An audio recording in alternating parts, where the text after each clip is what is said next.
Pada episod yang lalu, saya telah menceritakan bagaimana sejumlah lebih daripada 400 orang penduduk Cina daripada suku Cantonese yang tinggal di kawasan Parit Tinggi telah dibunuh dengan kejam oleh tentera Jepun daripada Kompeni ke-7 Regimen ke-11 5th Guard Division di hadapan saya ni. Pembunuhan yang berlaku pada 16 Mac 1942 berlaku di hadapan saya ni. Dan salah seorang daripada survivor ataupun mangsa yang terselamat adalah Encik Sun Kia Seng dan juga neneknya yang berusia 65 tahun.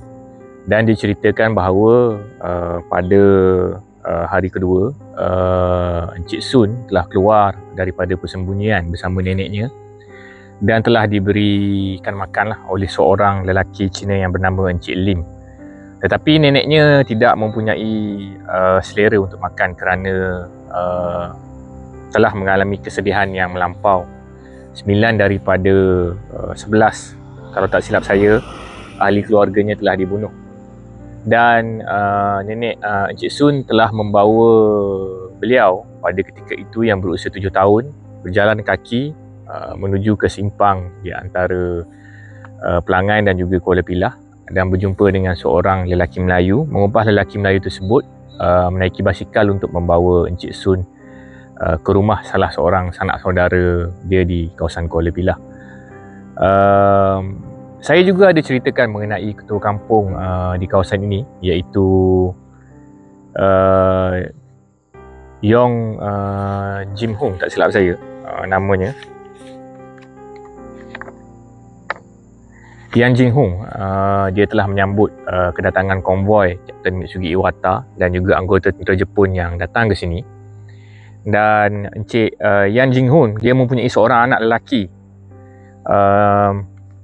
yang bernama Yong Chin Fah. Pada waktu itu masih lagi kecil lah. Dan Encik Yong Chin Fah ini juga adalah salah seorang mangsa yang terselamat daripada peristiwa pembunuhan. Dan dia menceritakan bahawa penduduk kampung yang diminta untuk berkumpul daripada kawasan sana dan juga kawasan sini telah dibahagikan kepada kumpulan, 20 orang satu kumpulan, dan mereka telah diminta untuk duduk berlututlah di kawasan ini. Dan kemudian setelah arahan daripada Kapten Mitsugi Iwata diberikan, tentera Jepun terus menikam bayonet ke atas mangsa-mangsa yang duduk berlutut tersebut, termasuk Encik Yong Chin Fah. Dan Encik Yong Chin Fah juga menceritakan bahawa apabila melihat bapanya dibunuh dengan menggunakan bayonet, dia mendengar pekikan kesakitan ataupun jeritan mangsa yang dibunuh. Dan dia sendiri merasa hairan juga kerana walaupun orang kampung yang dikumpulkan lebih ramai daripada tentera Jepun yang datang, tetapi mereka tidak melarikan diri atau melawan, seolah-olah seakan menerima sahaja hukuman tersebut. Dan Encik Yong Chin Fah turut meniarap setelah bapanya ditikam oleh tentera Jepun. Dan apabila melihat dia meniarap, tentera Jepun tidak membiarkan dia walaupun dia adalah seorang kanak-kanak pada ketika itu, dan terus menikam bayonet ke atas dirinya. Dan Encik Yong Chin Fah telah menerima 8 tusukan bayonet pada hari tersebut dan dia telah kehilangan darah dan pengsan. 2 hari kemudian Encik Yong Chin Fah telah sedar. Saya percaya kawasan di mana dia ditikam bersama ayahnya adalah di kawasan ini. 2 hari kemudian dia sedar bersama mayat yang bergelimpangan di kawasan ini, dan dibiarkan begitu saja. Dan dengan luka yang ada pada badannya, Yong Chin Fah telah bangun secara miraculously ataupun ajaib sekali. Walaupun kehilangan banyak darah, dia telah berjalan ke anak sungai yang saya telah tunjukkan kepada anda di sebelah kanan saya. Pada episod yang lalu saya telah tunjukkan kepada anda anak sungai tersebut, dan dia telah meminum air sungai tersebutlah. Seterusnya diselamatkan oleh mangsa lain yang selamat dalam peristiwa pembunuhan tersebut. Dan apa yang menariknya, tentera Jepun mengetahui budaya dan juga kepercayaan orang-orang Cina yang mengamalkan ajaran Taoism tidak membenarkan mereka yang terselamat ataupun sanak saudara mereka yang berada di Kuala Pilah untuk datang dan menguruskan mayat-mayat yang bergelimpangan di kawasan inilah. Dan mayat tersebut dibiarkan selama setahun. Saya percaya tindakan tentera Jepun tidak membenarkan sanak saudara yang selamat menguruskan mayat tersebut adalah sebagai satu penghinaan kepada orang-orang Han ataupun orang-orang Cina. Kerana di dalam kepercayaan mereka, setiap tahun mereka perlu merayakan perayaan Qingming, iaitu membersihkan kubur nenek moyang mereka ataupun memberikan offering supaya roh tersebut diamankan. Tetapi apabila tentera Jepun, tentera yang sama yang datang berperang daripada China sejak tahun 1937 datang ke sini, mereka faham dan tahu budaya orang-orang Cina dan kepercayaan orang-orang Cina. Lalu mereka tidak membenarkan orang-orang Cina ataupun sanak saudara yang ada di Kuala Pilah untuk menguruskan mayat-mayat yang bergelimpangan di kawasan inilah. Dan mayat-mayat tersebut dibiarkan bergelimpangan selama setahun. Sehingga tahun 1943, 4 orang Cina berpengaruh telah mengumpulkan sejumlah dana dan telah merayu kepada tentera Jepun di Seremban dan juga di Kuala Pilah agar dibenarkan untuk mereka datang dan menyempurnakan mayat-mayat tersebut. Dan pada tahun 1943, exhumation party yang ditubuhkan oleh 4 orang Cina berpengaruh di kawasan Kuala Pilah telah datang ke kawasan ini mengumpulkan sisa-sisa mayat yang telah ditinggalkan selama setahun. Dan saya percaya daripada jumlah 675 orang mangsa yang dibunuh di kawasan ini, iaitu 400 di kawasan sebelah kanan saya dan 200 di kawasan ini,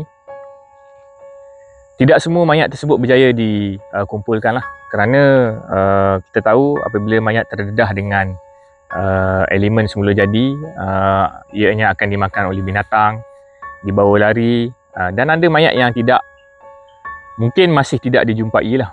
Mungkin ada di kawasan sekitar kita yang masih lagi tidak disempurnakan. Dan apabila saya membuat rakaman pada episod yang lalu, saya telah disapa oleh seorang penduduk tempatan yang bernama Abang Roslan. Abang Roslan telah berbesar hati berkongsikan dengan saya mengenai sejarah pembunuhan yang berlaku di sini.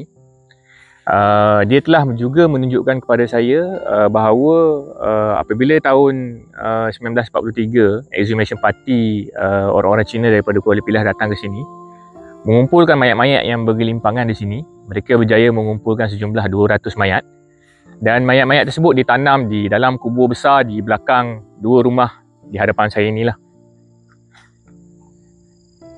Dan mengikut penceritaan Abang Roslan, atau lebih mesra lagi dipanggil sebagai Alung, mayat-mayat ini disimpan sehingga tahun 1982, sehinggalah kerajaan mengambil alih tanah di kawasan ini, mungkin untuk dirancang dibina Universiti Teknologi Malaysia.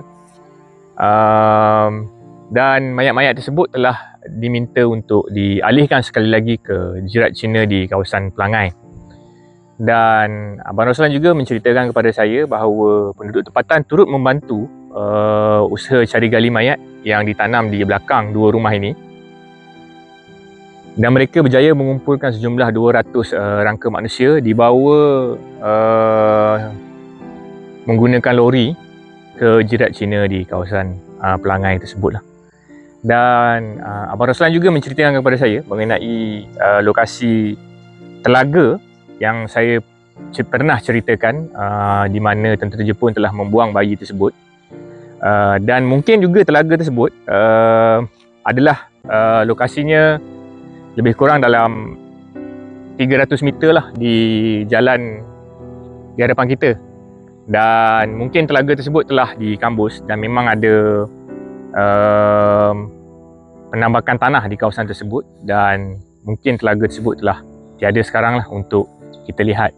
Dan telaga itu adalah satu-satunya struktur Pekan Cina Lama ini yang ditinggalkan, struktur fizikal, kerana apabila berlakunya peristiwa pembunuhan oleh tentera Jepun di kawasan ini, Kita boleh bayangkan rumah kedai di sebelah kanan dan kiri ini semuanya telah dibakar lah.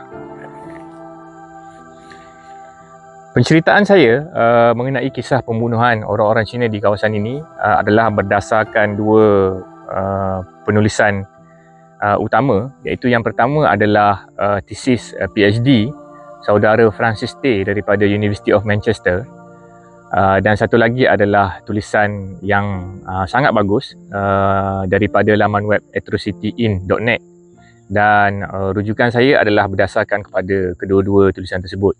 Dan saya mohon maaf sekiranya maklumat atau fakta yang saya sampaikan tidak tepat ataupun tidak betul, kerana kisah pembunuhan yang berlaku di Parit Tinggi ini tidak mempunyai sumber rujukan ataupun sumber penulisan ilmiah yang banyak.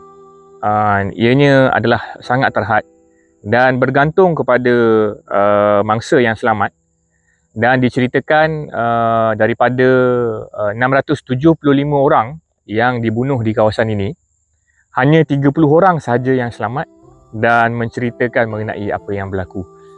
Dan anda juga boleh bayangkan mengenai situasi pada waktu perang dan selepas perang yang menyumbang kepada galakan ataupun penyertaan orang-orang Cina yang cukup ramai di dalam gerakan Parti Komunis Melaya. Kerana pada tahun perang, iaitu daripada tahun 1942 hingga 1945, setelah mereka mengalami peristiwa penindasan yang agak dahsyat dan begitu teruk sekali, orang-orang Cina di Negeri Sembilan tidak ada pilihan selain daripada menyertai gerakan Parti Komunis Melaya dan masuk ke dalam hutan sebagai gerila, kerana mereka tahu sekiranya mereka masih tinggal di kawasan bandar ataupun di kawasan kampung, mereka mungkin terdedah kepada aktiviti penindasan dan kekejaman tentera Jepun lah yang banyak berlaku. Dan sebagaimana saya pernah ceritakan dahulu, kisah pembunuhan orang-orang Cina di kawasan Negeri Sembilan ini, ada 4 peristiwa besar, iaitu di kawasan Senaling, di sini di kawasan Titi ataupun Yu Lung Lung, dan juga di kawasan Sungai Lui di antara Kemayan dan juga Temeloh. Tetapi peristiwa kecil-kecil yang berlaku di mana orang-orang Cina dibunuh secara sembrono oleh tentera Jepun yang melalui jalan raya, kita tidak dapat kumpulkan kerana pembunuhan tersebut dilakukan secara kecil-kecilan dan saya percaya beribu, mungkin beratus ribu orang-orang Cina dibunuh di kawasan Negeri Sembilan itu sendiri.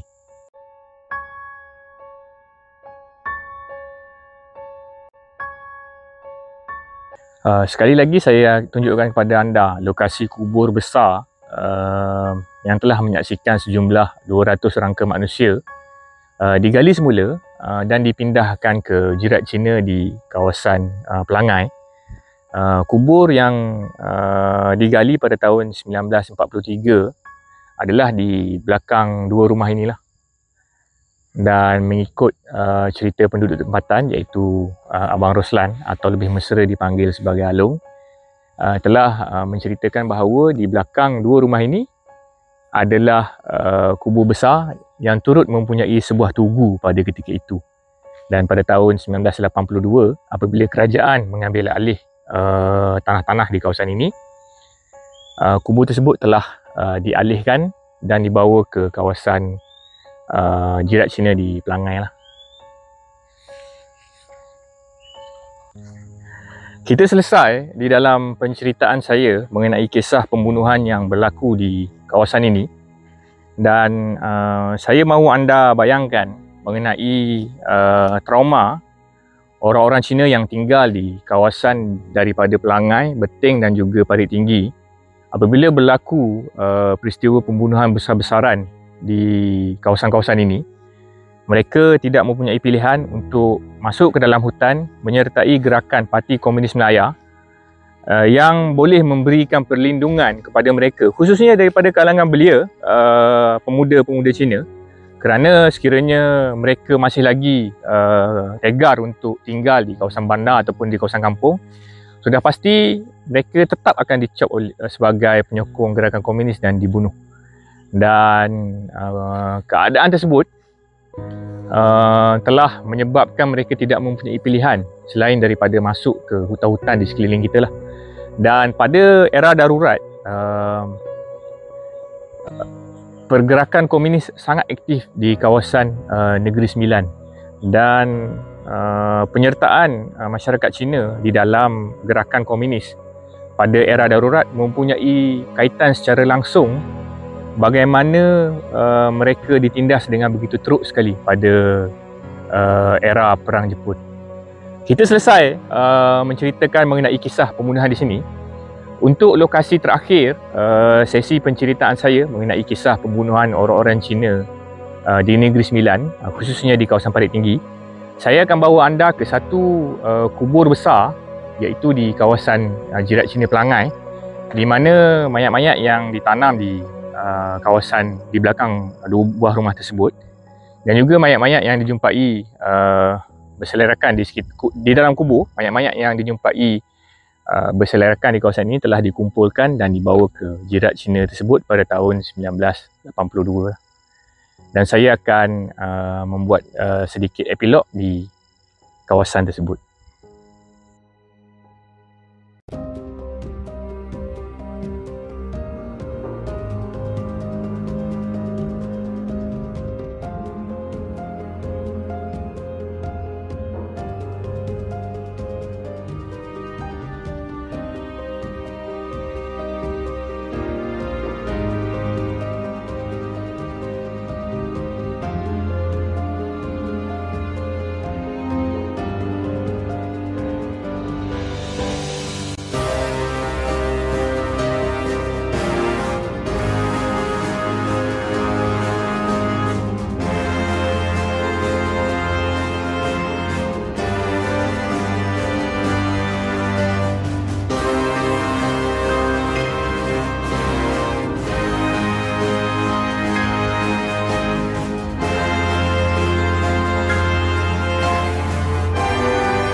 Saya sekarang berada di lokasi terakhir kisah pembunuhan orang-orang Cina oleh tentera Jepun di Negeri Sembilan, khususnya di kawasan Parit Tinggi.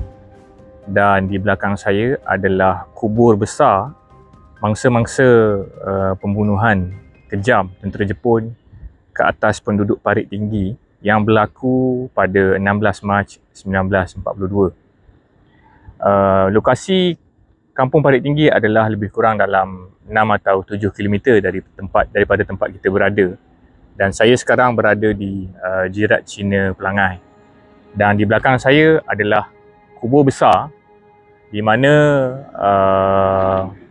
mayat-mayat mangsa pembunuhan tentera Jepun daripada kawasan Parit Tinggi telah dipindahkan di belakang saya. Dan mengikut penceritaan antara mangsa yang terselamat, iaitu Encik Yong Chin Fah ataupun anak kepada ketua kampung Yong Kim Hong yang telah dibunuh di kawasan Parit Tinggi. Pada setiap 4 April setiap tahun, orang-orang Cina akan merayakan perayaan Qingming, iaitu menghormati nenek moyang mereka yang telah meninggal dunia, di mana mereka datang dan membersihkan kubur masing-masing lah. Dan Encik Yong Chin Fah pada tahun 1947 dia telah diminta oleh tentera British untuk menjadi saksi jenayah kekejaman pembunuhan orang-orang Cina di kawasan Parit Tinggi, untuk menghukum individu-individu yang bertanggungjawab, khususnya Colonel Sunahiko Watanabe, iaitu CO kepada pasukan Regimen ke-11 tentera Jepun yang ditempatkan di kawasan Negeri Sembilan. Selain daripada itu, Kapten Mitsugi Iwata dan juga Lieutenant Muda Isutu Goba juga telah dihukum bunuh oleh Mahkamah Tentera British yang bersidang pada tahun 1947. Dan Encik Yong Chin Fah, salah seorang daripada mangsa yang terselamat, yang juga merupakan anak kepada Ketua Kampung Yong Kim Hong yang dibunuh pada 16 Mac 1942, telah memberikan keterangan tersebut. Dan beliau juga aktif di dalam persatuan yang ingin memohon reparation payment ataupun hutang darah daripada kerajaan Jepun, dan sehingga sekarang kerajaan Jepun tidak melaksanakan atau melunaskan hutang darah terhadap ahli keluarga yang menjadi mangsa pembunuhan tersebut. Jom kita masuk ke kawasan tanah kuburan ini.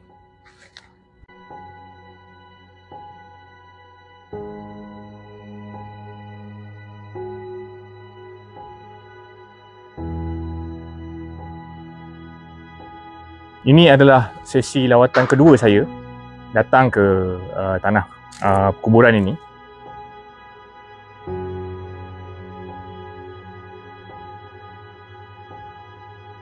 Dan mengikut tugu yang ditulis di atas kubur besar ini adalah untuk memperingati mereka yang terkorban dalam peristiwa Parit Tinggi Kuala Pilah pada 16 Mac 1942.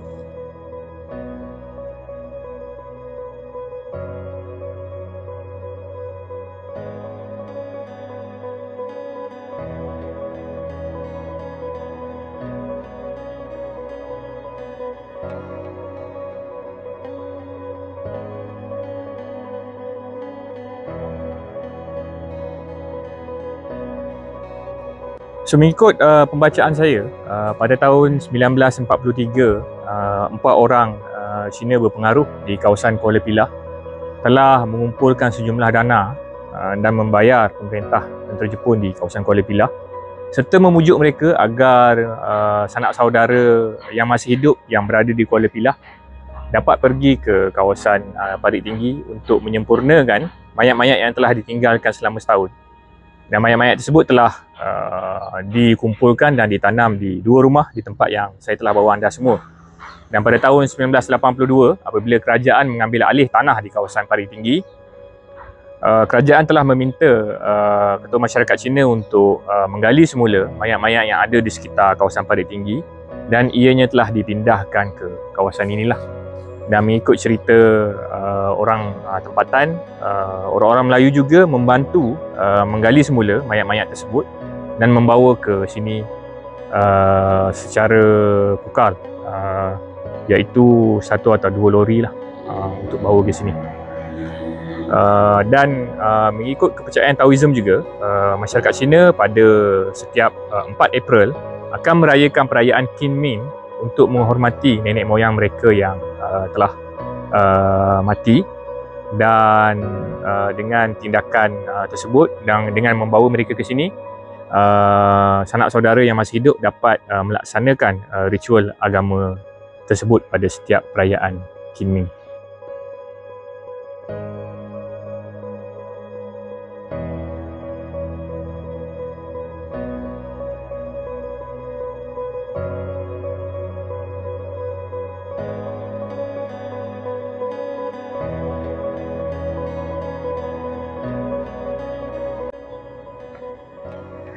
Alhamdulillah, kita selesai menceritakan secara terperinci mengenai kisah pembunuhan yang berlaku di kawasan Parit Tinggi oleh tentera Jepun pada 16 Mac 1942. Tetapi kisah pembunuhan orang-orang Cina oleh tentera Jepun tidak terhenti di kawasan Parit Tinggi, kerana ianya bersambung di satu kawasan yang dipanggil sebagai Yu Lung Lung ataupun di kawasan Titi, Jelebu, Negeri Sembilan.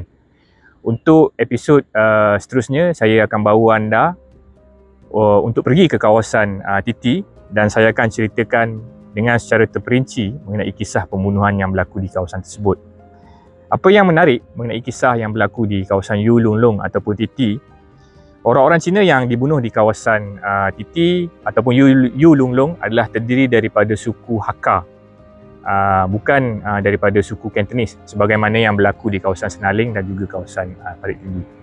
Dan pada episod seterusnya, kita akan menyelami sejarah penghijrahan orang-orang Hakka, budaya dan penghidupan mereka sebelum saya ceritakan mengenai kisah tersebut.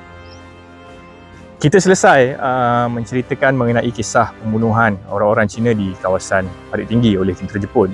Kisah seterusnya, saya akan bawa anda ke kawasan Yu Lung Lung ataupun Titi di Jelebu, Negeri Sembilan. Jom kita pergi.